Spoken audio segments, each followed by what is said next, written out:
আসন্ন বিধানসভা নির্বাচনকে সামনে রেখে শান্তিপূর্ণ, ভয়মুক্ত ও পক্ষপাতহীন ভোটের বার্তা ছড়িয়ে দিতে রাজ্যের বিভিন্ন জেলায় পথে পথে ঘুরছেন প্রখ্যাত বাউল শিল্পী স্বপন দত্ত বাউল।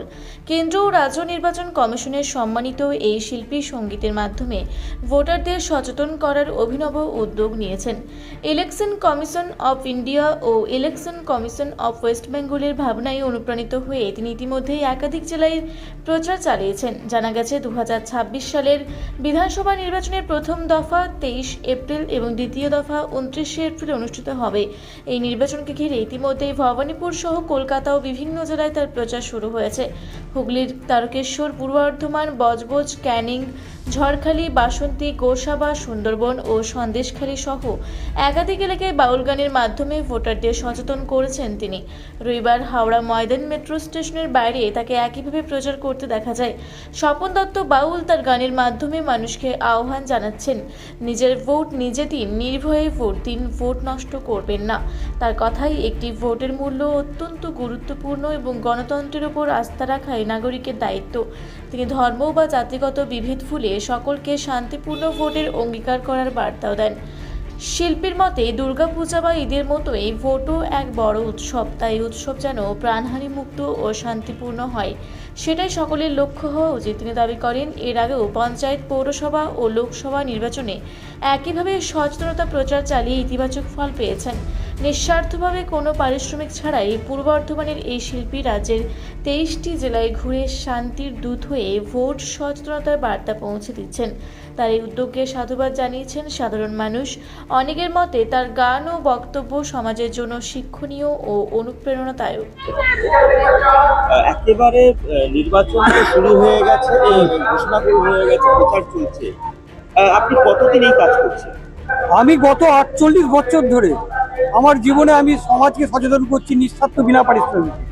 কুসংস্কার, কুপ্রথা দূরীকরণ করে আমি মেয়েদের উপর অত্যাচার, ডাইনি উপর অত্যাচার সব লড়ি, দেশে বিদেশে শান্তি সম্প্রীতির বার্তা দিয়ে যাচ্ছি। ঠিক তেমনি নির্বাচন কমিশনের যখন আমি সেন্ট্রাল এবং স্টেটের সম্মানিত শিল্পী হলাম এবং রাষ্ট্রপতির কাছে যখন পুরস্কৃত হলাম, আমি দেখলাম আমি বাউল, কিন্তু আমার একটা সামাজিক দায়বদ্ধতা আছে। বাউল গানের মাধ্যমে মানুষকে সহজে বোঝানো যায়।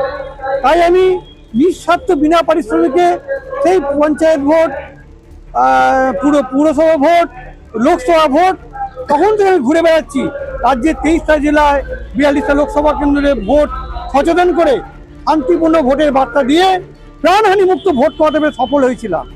এবারেও তেমনি ঠিক 2026-এ যখন ভোটের দিনক্ষণ স্থির হয়ে গেল, আমি ঘরে বসে নেই, খুব তাড়াতাড়ি হয়েছে।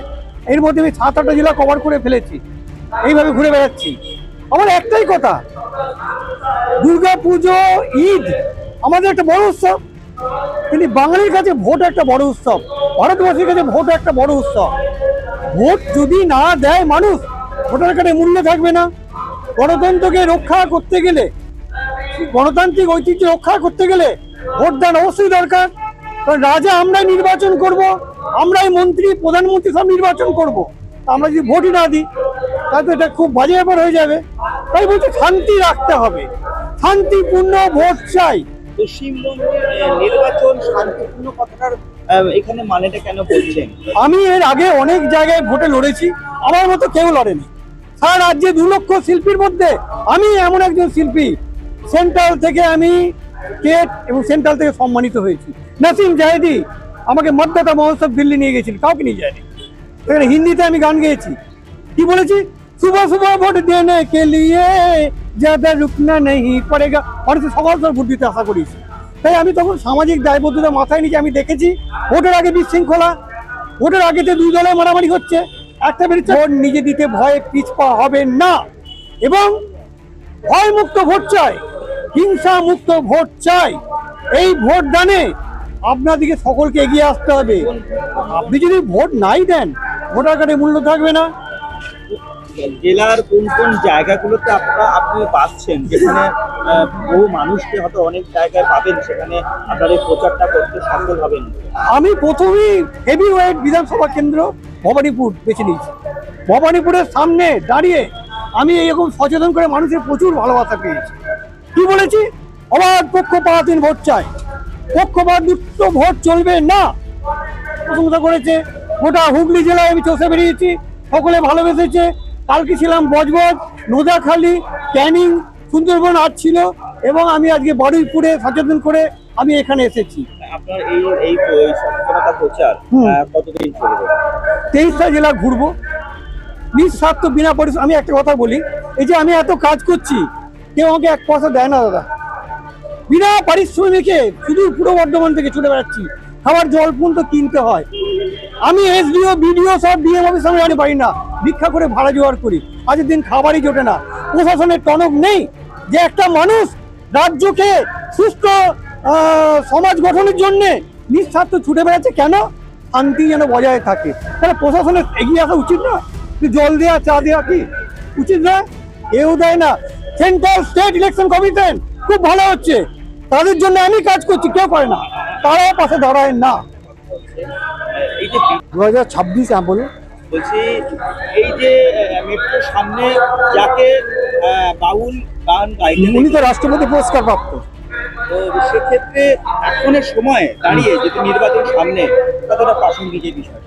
অবশ্যই প্রাসঙ্গিক। কেন বলছি, 2026-এ যে বিধানসভা সাধারণ ইলেকশন হচ্ছে, বিধানসভা, এখানে একটা বিষয় নির্বাচন কমিশন খুব ভালোভাবে বুঝে গেছে যে বিগত 30 বছর ওরা জাস্টিফাই করেছে যে কিভাবে সাইন্টিফিক রিগিং হচ্ছে এবং ভয়মুক্ত এবং হিংসামুক্ত। এখন যে বাউল সঙ্গীতের সঙ্গে শুনলাম, বাউল সঙ্গীত তো অসাধারণ। কারণ আপনারা নির্বাচন কমিশন, গুপি গাইন, বাগাবাইন, সতীশ রায়ের দীর্ঘদিন অঙ্গনভাবে জড়িয়ে আছে, তার সাথে আমাদের বাঙালির একদম কৃষ্টি সংস্কৃতি বাউল সঙ্গীতকেও অঙ্গনভাবে জড়িয়ে রেখেছে। খুব ভালো লাগলো এগুলো। নির্বাচন কমিশন এইগুলোকে ব্যবহার করলে আগামী দিনে আরো বয়স্ক এবং বাঙালি সংস্কৃতি আরো এগোবে। আর নির্বাচন আমার বই বলেছে ভয়মুক্ত এবং হিংসামুক্ত, যেটা বাউল সঙ্গীতের মধ্যে আমরা জুড়লাম, এবং এটা অবশ্যই প্রতিফলিত হওয়া দরকার। এবং আজকে নির্বাচন কমিশন দিল্লি থেকে যেটা বলেছে, যদি কোনো কাউকে ভোটারকে একটুভাবে যদি ভয় দেখানো হয়, সেটা বুথিং এর বুথ সংঘর্ষ পর্যন্ত মায়ের কাছ থেকে তার কোল খালি হয়। বিশেষ করে পশ্চিমবঙ্গের ক্ষেত্রে এখানে আপনাকে কি বলবো, পঞ্চায়েত ভোটও রক্ত পড়ছে, পৌরসভার ভোটেও রক্ত পড়ছে, বিধানসভাতে হচ্ছে, লোকসভাতে হচ্ছে।